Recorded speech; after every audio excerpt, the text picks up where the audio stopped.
The Obama administration is openly escalating its campaign against private gun ownership and shaking up the top ranks of the military command structure. But is it also preparing to make war on the American population? According to a person identified as a former senior military official, the answer to that shocking question is yes. World-renowned educator and human rights activist Jim Garrow says that the source is a man regarded as one of America's foremost military heroes. He told him that President Obama is using a new litmus test for determining who will stay and who must go among top-ranked military leaders. That test is whether they will fire on U.S. citizens or not. Dr. Garrow says that his source made the disclosure in order to sound the alarm over the administration's plans, but while Garrow will not yet reveal the identity of the source, it's important to note that Dr. Garrow himself is a man of considerable accomplishment.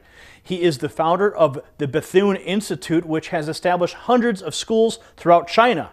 3 years ago, he was nominated for the Nobel Peace Prize for his work through a group called Pink Pagoda, which combat gendercide in China. That is, the practice of rescuing baby girls who had been abandoned or targeted for infanticide because of the government's one-child policy. He was personally involved in helping to save the lives of more than 50,000 children in China. Dr. Garrow, we'll talk about your source in a moment, but first, could you please explain what exactly is this new litmus test being used by the Obama administration? Well, I think what's been expressed to me is that officers at the highest level are being asked a hypothetical question in which they're asked, would you be able to follow your oath of office and follow the command structure and the orders given you by someone in a rank above you, up to and including the commander-in-chief, if a scenario developed where a group of people would not submit and lay down their arms when ordered to, could you find yourself obeying the order to fire on American citizens? That was what was presented to me. Now, Dr. Garrow, your source is someone who is considered a legend in the U.S. military. Could you please describe how you met him, why we should believe him, and why he contacted you to describe this so-called litmus test? Well, years ago, I used to sit on the board of a magazine out of Washington, D.C., named Crisis. It was a Catholic magazine. And through that involvement, I got to know people like other board members. William Bennett, he was Secretary of Education. Zbigniew Brzezinski, Alexander Haig, Bill Simon, who signed the dollar bill. These are the sorts of people that I got to know. And so as a result of associating with them, I was introduced to this gentleman who at that time was, in fact, still in the military at the highest rank. And it was during my traveling across the country that I ended up spending a night at his home and got to know him fairly well and was in fact introduced at a football game, I guess the homecoming game of his alma mater, where he was I guess the honored guest.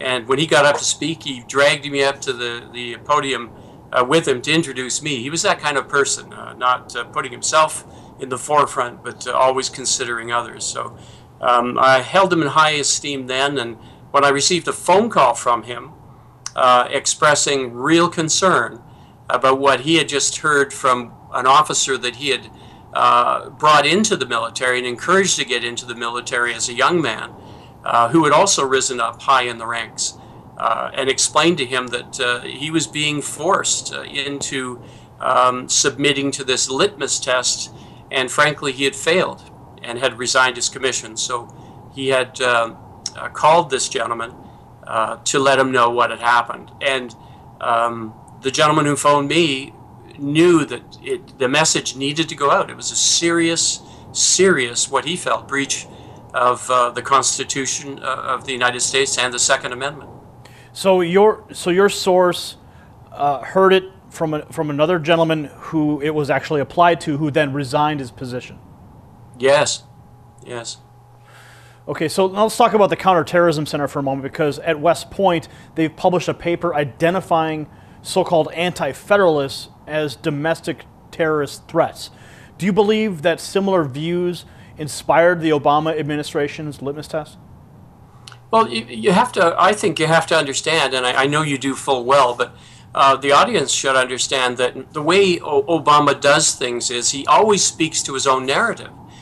They speak to their own philosophy. They support their own belief system, their own worldview. So everything you see him doing is setting up a reinforcement of his belief. And I believe that is a socialist Marxist belief.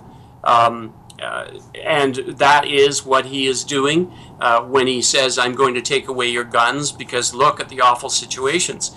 Well, it's his political minions who have said quite clearly, you never let a crisis go to waste. And what you are seeing is that he's doing just that, taking crises and making them to his own advantage and manipulating even children to the point that his point is being made.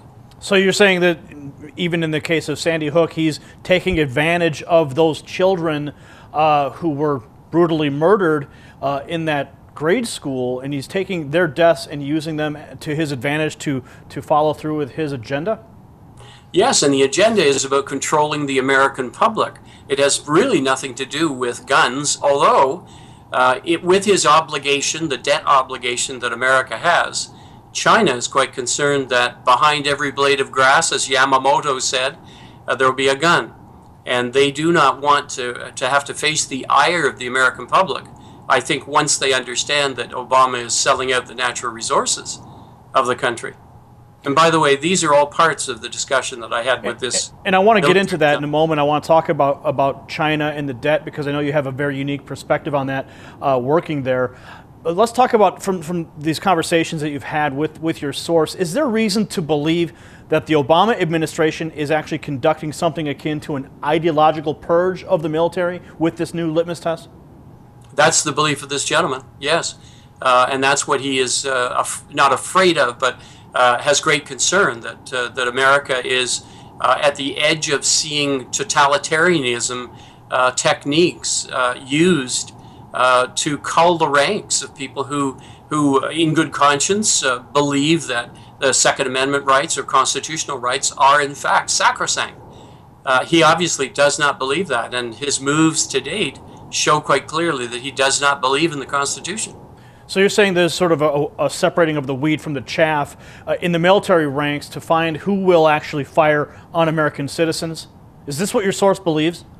That's exactly what the source believes, and his fear is that the American public are going to be victimized to an ideology that is far from American. In fact, what he has expressed to me very clearly is that the moves that this man has made, Obama has made, clearly show that he does not understand the American psyche or the American culture. It's not what he is. It's not. You begin to wonder: is the man even American? Well, are you saying that he's just detached from the American culture? Our own president? Absolutely. Listen very carefully to what he says. You would think you were sitting in a socialist Marxist indoctrination program in some university. Now, I want to ask a question here about your friend, because he's obviously seeing what's happening in the United States. Is it similar to developments in other countries that have descended into dictatorship? Oh, this is the pattern. It is the pattern. What has been totally unexpected, though, was that the media would play such a large role as a cheerleader rather than as being the fifth estate, the examining arm of the public. Exposing the things that are wrong. But what you have seen is a failure on the part of that media to do just that, to bring out the facts. They have become more an arm of the government, an arm of the propaganda mill of Obama and crew. You're speaking of the national media syndicate? Yeah, the mainstream media, I think you call them. Well, let's talk about the dictatorship for a moment, because the American people probably don't see what could be this dictatorship. Do you think that this dictatorship is simply wrapped in the red, white, and blue, Chevrolet, apple pie? Well, it seems to be, but the moves themselves, never listen to the words of Obama. Watch what he does. If you're sucked into believing the rhetoric, believing the propaganda, then what you're doing is you're looking at the left hand while the right hand's stealing your pocket, stealing what's in your pocket. And that's quite deliberate. It's a Barnum and Bailey huckster style, and that's what you see with Obama. He very clearly is one of the great communicators when he's got his teleprompter working, and so there's magic there. But the minute you start to watch what he does, you put aside the rhetoric, watch what's done. The two are antithetical to one another. And his voice of reason and his patriotic stance just fades. Doctor, in his second inaugural address, Obama finally abandoned any pretense of moderation, openly embracing collectivism and treating the Constitution as a quaint relic. Does this suggest that he has consolidated power to the point where he can be candid about his ideological intentions? Yeah, it's interesting when you looked at when he ran for election the first time, and then somewhat differently in the second occasion. The first time he was selling something, and he was selling sizzle all over the place. He used the great rhetoric and the great words that bespoke patriotism and love of family and love of just America generally. He spoke those things, but now that he's no longer trying to sell something, he is now in a position where he can ram whatever he wants through. And so now what you're seeing is the beginning signs of a despot. What he did in that speech was remarkable because he threw aside all of the niceties and proclaimed very clearly that he was a progressive socialist, and to all of America without blemish and without embarrassment. And so I think you no longer have a warning about what he could be. You now have full in your face a declaration of what he is. Doctor, if America's turn towards dictatorship is as advanced as your source believes, why hasn't the national media warned the public about the danger? Well, it's as if, for them, the national media, as if they're listening to a dream. It's their dream come true. It's what they practiced. It's what they learned when they were in journalism school, when they went to university and they learned to become socialists and Marxists. The dogma that they're hearing is one that they're well versed in, they believe in totally, and Obama is merely their spokesman. So why would you question something that was in fact the thing that you really believed in? Obama is presenting a lifestyle, a worldview that is totally different than the good Christian parent, father of a family, who is just as fresh as apple pie and ice cream.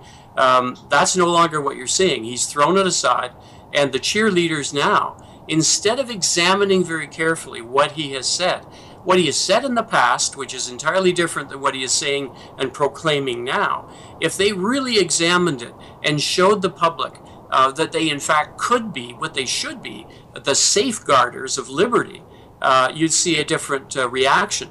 But in fact, they are, at the best, to describe them would be to say that they're cheerleaders for Obama and apologists.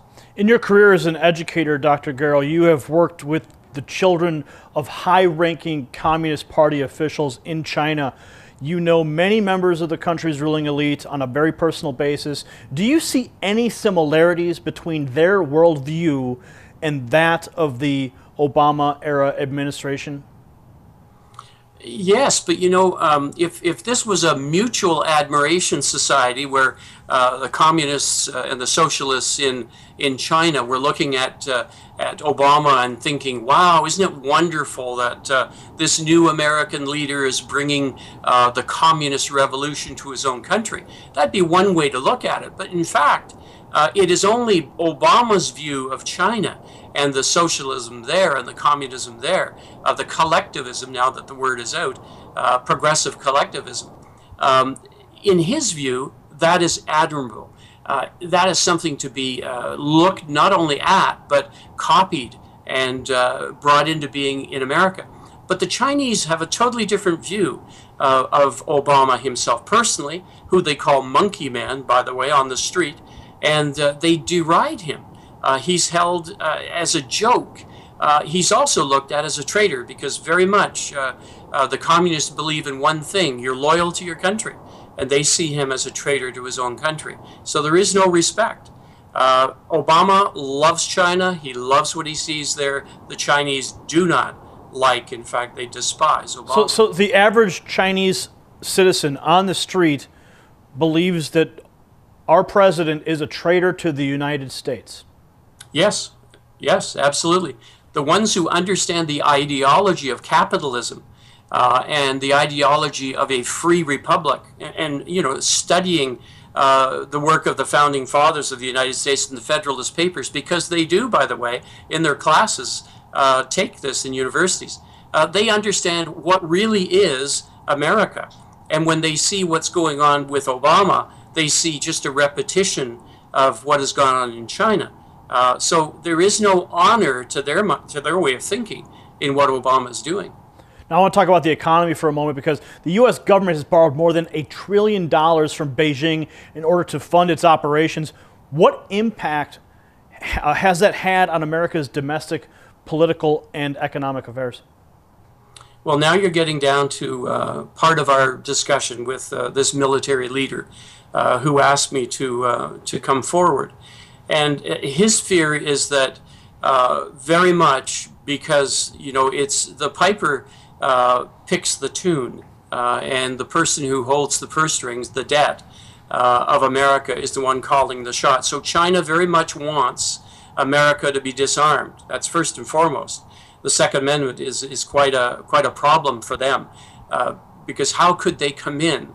How could they assess, as they have, by the way? In 2011, there were two groups from the Bank of China and from the Industrial and Commercial Bank of China, who came into the United States looking at the resource sector and giving valuations in oil and coal and natural gas, and places like Kansas, the breadbasket of America, putting valuations on it, looking at settlement of the debt of the United States to China.